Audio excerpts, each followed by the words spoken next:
This is Severe MMA. Here we're at Cage Warriors 86, and we're alongside Joe McColgan. And man, what a fight. Going to be hard-pressed for anybody tonight to beat that for Fight of the Night. Were you expecting that kind of war against Sean Carter? No. I had expectations to go in there and just light him up on the feet without being hit myself. But whenever we were doing our research on Sean, we saw a lot of strikers who were being successful on the feet, yet they were taking him down, and I couldn't quite figure out why. Now I know why. He is as tough as they come. I landed a lot of clean shots, clean rights, put him down twice in the first round, and he kept walking forward.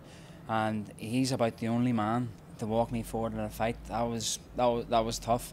I didn't expect that it would be that tough, but like my cornerman was saying there, you know, champions dig deep whenever the going gets tough, and that's what I did. I dug deep, and I pulled it out, a 3-round split decision, and I don't think it was a split. I thought I won all three comfortably. Maybe the second was a wee bit close, but sure, every judge sees things differently.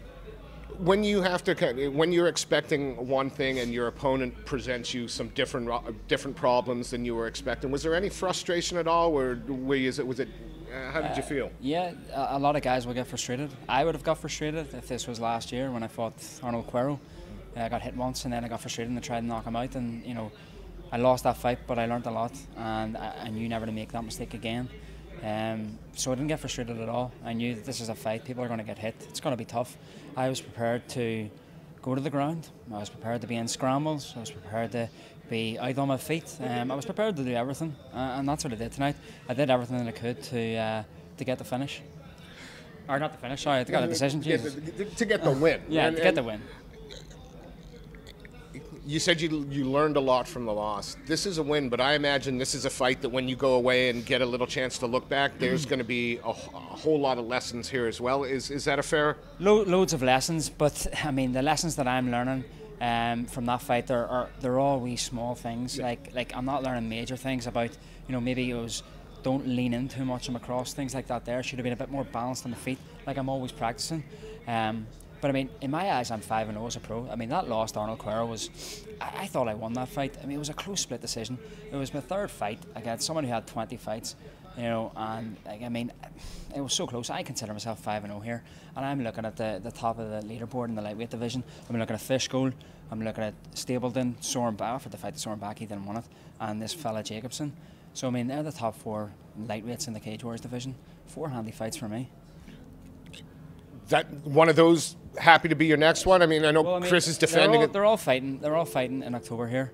I doubt any of them will be fighting this side of 2017. So, and I'm away in New Zealand now for a year, but and I'm not going to fight. I'm going to train for the first 5 months, and then I'm going to settle down at camp somewhere and train full time out there, hopefully.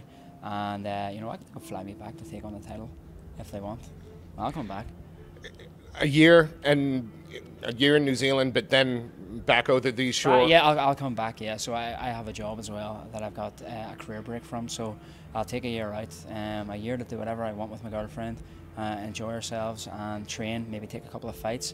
Maybe take I'll fly back if it's a title fight on the line or the UFC call, then I'll come back. You know, and why couldn't that happen? People say that you know, you have to have 10 fights to get into the UFC. Well, what if you have 5 fights and you take on the best guys in Europe? You know, what if you put on exciting fights? What if you can finish fights? What if you're an elite striker? You know, give me my shot now.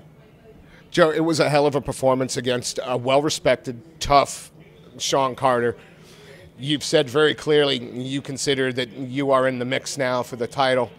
It was a hell of a performance. Anybody you want to shout out? I want to put a shout out to my entire team at Fight Academy Ireland. My 3 coaches who I'll bring everywhere in the world with me, Liam Shannon, Pat McAllister and Donna McNally, and just all my training partners in Fight Academy Ireland. My mobility coach, Adam Strong, at BFit, my strength and conditioning, Ian Galway and Paul Murphy, and just all the boys, and we shout out to the unit. My boxing coach has opened this new gym, so all the boys that help me and support me, they all know who they are. That performance was for them. Joe, it was a pleasure watching you work. Again, fight of the night, fight of the weekend in terms of what's gone on in MMA this weekend so far. Congratulations. We look forward to seeing you fight again, hopefully before a year's out. Thank you. Thank you, sir.